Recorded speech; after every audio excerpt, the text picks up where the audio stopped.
आज हम लोग 12th class Hindi Bihar board का 4th चैप्टर अर्धनारीश्वर का पार्ट 2 पढ़ेंगे। अगर आप पार्ट 1 नहीं देखे हैं तो डिस्क्रिप्शन बॉक्स में जाइए, पार्ट 1 का लिंक दे दिया गया है। चलिए शुरू करते हैं। कल बता दिए थे कि अर्धनारीश्वर शंकर और पार्वती जी का कल्पना किया गया है।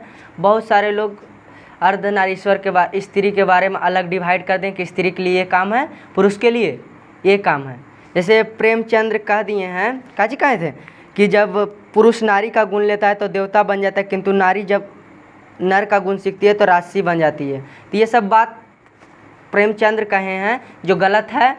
यहाँ पे अर्धनारीश्वर के जो लेखक है कौन, रामधारी सिंह दिनकर, वो बताना चाहते हैं कि नारी और नर एक ही द्रव के दो ढले हुए प्रतिमाएं हैं। मतलब एक ही सिक्का के एक हेड है तो दूसरा टेल है।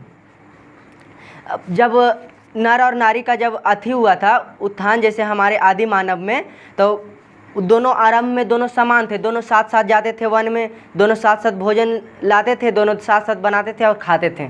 लेकिन धीरे धीरे वैसे जब कृषि का आविष्कार हो गया तो क्या हुआ, नारी घर न रहने लगी और नर बाहर जाने लगा। तो इससे नारी, उसी दिन से नारी का पराधीनता स्टार्ट हो गया। यहाँ तक तो पढ़ा दिए थे दोस्त। अब पढ़ाते हैं, किंतु सदियों से नारी अपने भीतर नर को और नर अपने भीतर नारी को बेहतर दबाता रहा। जैसे बहुत सारे लोगों में नर का गुण होता है, बहुत सारे नारियों में नर का गुण होता है लेकिन दबाते रहती है। बहुत सारे नर में नारियों का गुण होता है लेकिन वो दबाते रहता है। जैसे देखो जैसे किरण बेदी IPS अच्छा IPS को फेल कैले है ना, वैसा वो कौन मारेगा जितना अच्छा वो मारती है क्या। फिर देखो जैसे खाना बनाने के बारे में बोले थे, सिर्फ नारी ही खाना अच्छा नहीं बना देती है। चार्लिन चैपलिन का नाम बोले थे, वो सबसे अच्छा खाना बनाता है। बहुत सारे लोग हैं जो, तो आपके अंदर अगर नारी का गुण है और अगर नर के अंदर नारी का गुण है तो उस गुण को उजागर कीजिए। अगर नारी का गुण नर के है तो उजागर करेगा। अच्छा, जैसे जितना भी आज होटल देख रहे हो, एक में नारी 60 से 70% तक में हमको लगता है सिर्फ नारे खाना बनाता है, मतलब पुरुष ही खाना बनाता है। और कितना अच्छा लगता है खाना खाने में। तो कैसे कहते हैं कि, तो कैसे कहता है कि सिर्फ नारी ही अच्छा खाना बनाती है। सबका परिणाम यह है कि आज ज़माना मर्दाना मर्द और तानी औरत का ज़माना हो गया। लेकिन आज के ज़माना अब थोड़ा थोड़ा बदल रहा है कि आज सब नारी भी उस क्षेत्र में काम कर रही है, नर भी उस क्षेत्र में काम कर रहा है। जैसे आज पंजाब में जाके देखो, प्रत्येक नारी वहाँ काम करती है खेत में, और अच्छा काम। ये नहीं, पुरुष इतना कर्कश और कठोर उठा है कि युद्ध में अपना रक्त बहाते समय उसे ये ध्यान ही नहीं रहता कि रक्त पीछे उसका सिंदूर बहने वाला है। जैसे पुरुष भी अब इतना अथी हो गया ना, कर्कश के मतलब समझ रहे हो, मतलब हट्टी, उसको ध्यान ही नहीं रहता कि हमारे जैसे हमारा वीर सैनिक, उसको ध्यान ही नहीं रहता कि हम अगर युद्ध में अपना रक्त बहा रहे हैं, अगर हम मर जाएंगे तो इसके पीछे जिनका सिंदूर बहने वाला है उनका क्या हाल होगा।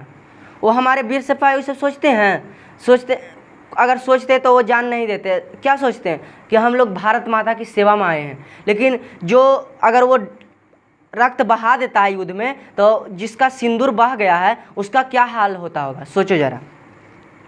और ना सिंदूर वालियों की वो इसकी फिक्र है कि और नहीं तो इन जगहों पर अपनी राय खुले जहाँ सिंदूर पर आफत आने की आशंका है।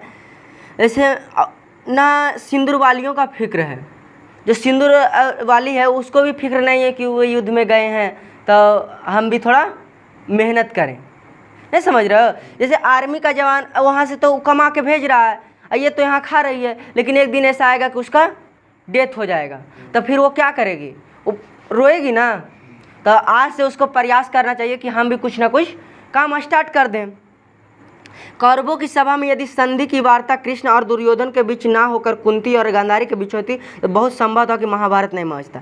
जैसे कौरवों की सभा में अगर संधि किसके किसके बीच हुआ था, कृष्ण और दुर्योधन के बीच, अगर वही संधि कुंती और गांधारी के बीच होती तो संभव था कि महाभारत नहीं मचता। जैसे जो पुरुष होता है वो कौन होता है, ज़्यादा गुस्सा करे वाला होता है, और महिला होती है जो कोमल स्वभाव की होती है। अगर ये दोनों संधि कृष्ण और दुर्योधन के बीच ना होकर कुंती और गांधारी के बीच हो जाता तो महाभारत नहीं मचता, ठीक है ना। बल्कि द्वापर से कलिकाल तक पहुँचते पहुँचते वे अपने भीतर की नरता का और भी अधिक दलन कर चुकी है। द्वापर युग तक पहुँचते पहुँचते अपना नर्ता का अधिक दलन कर चुके। जैसे नर का अधिक दलन हो चुका, जैसे वहाँ राम भगवान को द्वापर युग में न था, जैसे जैसे श्री कृष्ण को बलवान बताया गया है, और वो दोनों के जैसे संधि करने क्यों नहीं दिया गया था? कुंती और गांधारी को संधि करने दिया जाता था ना, तो नहीं दिया गया था। यानी पुरुष को बलवान बताया गया है। जहाँ कहीं फूलों का प्रदर्शन और रेशमी वस्त्र हाट है, नारियाँ अपने मन वहीं जमा लेती है। जहाँ कहीं फूलों का प्रदर्शन है, मतलब नारी को सिर्फ खूबसूरती के लिए बताया गया है, ठीक है ना। नारी अपने मन वहीं जमा लेती है। जिन कांडों से फूलों का बाग उजड़ते हैं और रेशमी वस्त्र के बाजार जलक खाक हो जाते हैं, उनके संचालन और नियंत्रण सारा भार उन्होंने पुरुषों पर डाल रखा है। आधी दुनिया उछलने कूदने, आग लगाने और बुझाने में लगी है, आधी दुनिया फूल की सैर में। जैसे आधा दुनिया है जो उछलने कूदने में बेदम है, आग लगावे में, आग बुझावे में बेदम है, और आधा दुनिया कोची में? फूलों में के सैर में है। मतलब समझ ही रहो। नर नारी के प्रचलित संबंधों का मनोवैज्ञानिक प्रभाव संसार के इतिहास पर पड़ रहा है। नर नारी का जो प्रचलित संबंध है वो मनोवैज्ञानिक के इतिहास पर पड़ रहा है कि आज नर और नारी के समझ ही रहे हो। और जब तक ये संबंध नहीं सुधरते, शांति के मार्ग पर सारी बाधाएं दूर नहीं होगी। जैसे आज के ज़माना में अगर ये संबंध आज के ज़माना में आज कॉलेज लाइफ से ही नर और नारी का संबंध शुरू हो जाता है। अगर ये संबंध नहीं सुधरता तो शांति मार्ग की सारी बाधाएं दूर नहीं होगी। जैसे आज कॉलेज समझ ही रहे हो, कॉलेज लाइफ से जो नर नारी का संबंध शुरू हो जाता है, तो इसके चलते बहुत सारा शांति विचलन होता है ना। जैसे आज छोटू और आरती का जो कहानी है, कितना बड़ा मामला फैल गया, थोड़ा सा का मामला के चक्कर में कितना बड़ा मामला फैल गया। तो वही बता रहे हैं कि अगर ये दोनों अगर ये नर और नारी का संबंध नहीं सुधरा तो ये शांति के मार्ग में सारी बाधाएं दूर नहीं होगी। जो शांति है वो विच्छिन्न हो जाएगा। शांति आज विच्छिन्न हो गया ना। एगो के परिवार में उसका का जन एक लौते बेटा था, अब चला गया, उसका घर तो सुनसान हो गया होगा, तो समझो उसका शांति दूर हो गया। नारी कोमलता की आराधना करते करते इतने कोमल हो गई कि उसे दुर्बल कहना चाहिए। नारी कोमलता मतलब नारी इतना कोमल हो गई है कि अब उसको दुर्बल बन गई है। समझ रहे हो ना। नारी कोमलता की इतने आराधना करते करते इतनी कोमल हो गई कि उसे दुर्बल करना चाहिए। उसने पौरुष से अपने आप को इतना विहीन बना लिया कि कर्म के बड़े क्षेत्रों में पाँव धरते उसकी पतियां कुमलाने।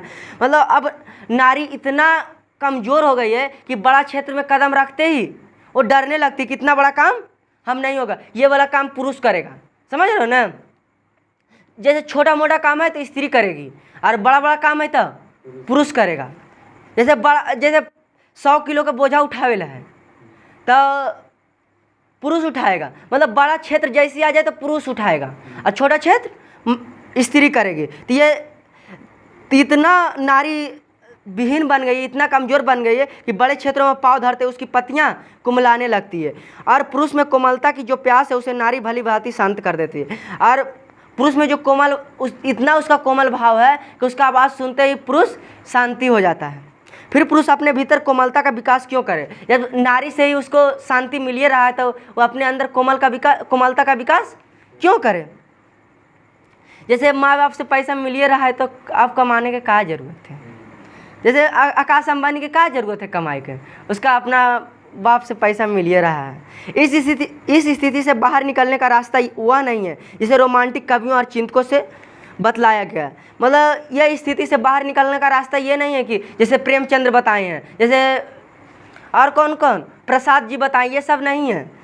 बल्कि यह है कि जिसकी ओर संकेत गांधी और मार्क्स करते हैं। जैसे गांधी जी जो बताते हैं, मार्क्स बताते हैं, वो वाला इस रास्ता से बाहर निकलने का। निर्वृत्ति मार्गियों की तरह नारी से दूर भागने की बात तो निर्मूर्खता की बात है। मतलब निर्वृत्ति मार्ग वाला कि जो गृहस्थ जीवन को त्याग करे वाला बात, ये वाला तो और मूर्खता वाला बात है। समझ रहे हो ना। अगर नारी नहीं रहेगी तो संसार तो 2 साल में समाप्त हो जाएगा। समझ रहे हो ना। आज नारी का कितना बड़ा सम्मान है। जैसे समाज का 2 पहिया है, एक पुरुष है तो दूसरा स्त्री। अगर एक ही पहिया अगर डैमेज हुआ तो समाज बुड़ जाएगा। अगर पुरुष नहीं रहा तो फिर समाज चल पाएगा? सोचो सब पुरुष ना स्त्री से बोलेगा ना स्त्री पुरुष से बोलेगा तो समाज ज़्यादा दिन तक चल पाएगा? तो ये निर्वृत्ति मार्ग में कौन कहता है कि गृहस्थ जीवन को त्याग दो। गृहस्थ जीवन त्यागने का मतलब नारी को अपने से दूर कर दो। तो ये वाला बात निरी मूर्खता वाला बात है। और भोगवादियों की समान नारी के नीरे भोग की वस्तु मान बैठना और भी गलत है। और भोगवादियों मतलब जो ज़्यादा नारी से प्रेम करने लगता है, भोग लगाने लगता है, वो वाला भी बात एकदम गलत है कि नारी ही सब सुंदरता का प्रतीक है। सुंदर खाली नारी ही नहीं रहता है। अरे आज एगो कौन तो आदमी थे जिसको देख के सब ऐसी आगे एकदम अथी हो जाता था, कोई तो नाम था, काला साफ्ट वो पहनता था ना, नाम भुला रहे हैं। नारी केवल नर को रिझाने अथवा प्रेरणा देने के लिए नहीं बनी है। नारी केवल नर को रिझाने और प्रेरणा देने के लिए नहीं बनी है। जीवन यज्ञ में उसका भी अपना हिस्सा है। मतलब नारी केवल नर को रिझाने के लिए नहीं बनी है, उसका भी अपना एक अलग रोल है। और वह हिस्सा घर तक सीमित नहीं, बाहर भी है। इसे अब पुरुष अपना कर्म क्षेत्र मानता है और नारी का भी कर्म क्षेत्र है। नर और नारी दोनों ही जीवन के उद्देश्य एक हैं। वह अन्याय है कि पुरुष अपने उद्देश्य की सिद्धि के लिए मनमाने विस्तार का क्षेत्र अधिकृत कर ले और नारियों के लिए घर छोटा कोना छोड़ दे। मतलब उसका भी क्षेत्र बाहर का भी क्षेत्र, उसका नारी का क्षेत्र सिर्फ घर का क्षेत्र ही नहीं है बल्कि बाहर का भी क्षेत्र नारी का। जैसे IAS और IPS बनना नारी के लिए भी काम है, सिर्फ नर के लिए भी काम नहीं है। लेकिन पुरुष क्या कर दिया है कि इसको छोटा क्षेत्र घर तक बांट के रख दिया है। जीवन की प्रत्येक बड़ी घटना आज केवल पुरुष प्रवृत्ति से नियंत्रित और संचालित होती है, इसीलिए उसमें कर्कशता अधिक, कोमलता कम दिखाई देती है। जैसे जो भी बड़ा घटना है, जैसे कहूँ बम ब्लास्ट हुआ तो किसका हाथ रहेगा? पुरुष का हाथ रहेगा ना। यदि नियंत्रण और संचालन नारियों का भी हाथ हो तो मानवीय संबंधों में कोमलता की वृद्धि अवश्य होगी। अगर इस सब में नियंत्रण में नारियों का भी हाथ हो, जैसे आज राष्ट्रपति नारी बन गई ना, तो सर्वोच्च पद पर पहुंच गई, तो उसका भी तो सबके अंदर जुनून पैदा होगा कि हम भी अब अच्छा कर सकेंगे, ठीक है ना। तो इसको नारी को एक घर तक सीमित रखना अच्छी बात नहीं है। यही नहीं, प्रत्येक नर को एक हद तक नारी और प्रत्येक नारी को एक हद तक नर बनाना भी आवश्यक है। यही नहीं सिर्फ नारी को नर के लिए खुला छूट दे दे, एक हद तक नारी बनाना नर को काम है और नारी को एक नर बनाना एक हद तक काम है। गांधी जी ने अपने जीवन के अंतिम दिनों में नारीत्व की भी साधना की थी। गांधी जी अपने अंतिम दिनों में किसकी साधना की थी? नारीत्व की। उनकी पोती ने उन पर जो पुस्तक लिखा है उसका नाम है बापू मेरी माँ। बापू मेरी माँ किसने पुस्तक लिखा है? उस गांधी जी के पोती ने। उसमें दया, माया, सहिष्णुता, भीरुता ये स्त्रीयोचित गुण कहे जाते हैं। मतलब दया वाला भाव किस में पैदा होता है?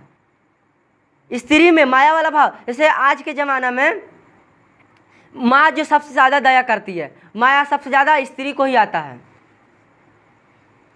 किंतु क्या इन्हें अंगीकार करने से पुरुष और पौरुष में कोई दोष आने वाला है? दया, माया और सहिष्णुता ही नहीं, भीरुता का भी एक अच्छा पक्ष है जो मनुष्य को अनावश्यक विनाश से बचाता है। दया, माया और सहिष्णुता किसके यहाँ है? स्त्री के यहाँ। अगर पुरुष के यहाँ भी आ जाए दया वाला भाव तो मनुष्य को बहुत सारे विनाश से बचा सकता है। जैसे आज पुरुष डायरेक्ट एटीट्यूड में आ जाता है और किसी को मार देता है। अगर दया वाला भाव सबके अंदर आए, सब पुरुष के अंदर, तो बहुत सारे विनाश से बच सकता है। उसी प्रकार आद्य व्यवसाय, साहस और शूरता का वर्णन करने से भी नारीत्व की मर्यादा नहीं घटती। मतलब अगर नारी के अंदर साहस आ जाए, शूरता आ जाए, तो वो भी नारी कौची हो जाती? मर्यादा। उस जैसे कहा था कि अगर नारी अगर उसके अंदर साहस आ जाए तो उसका मर्यादा थोड़ी ना घट जाएगा, मर्यादा घटने वाला नहीं है।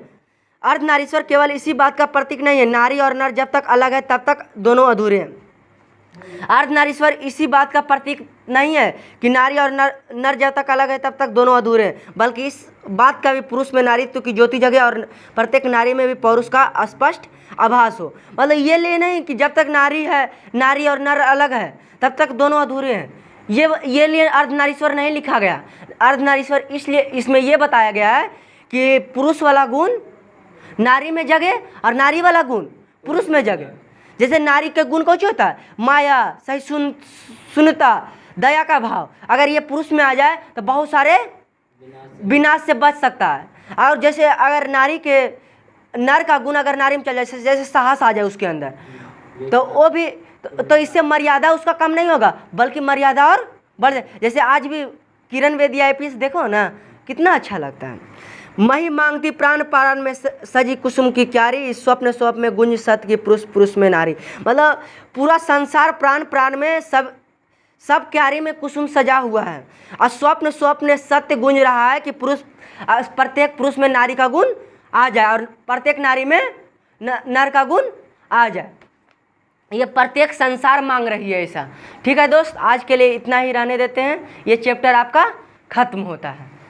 मिलते हैं अगले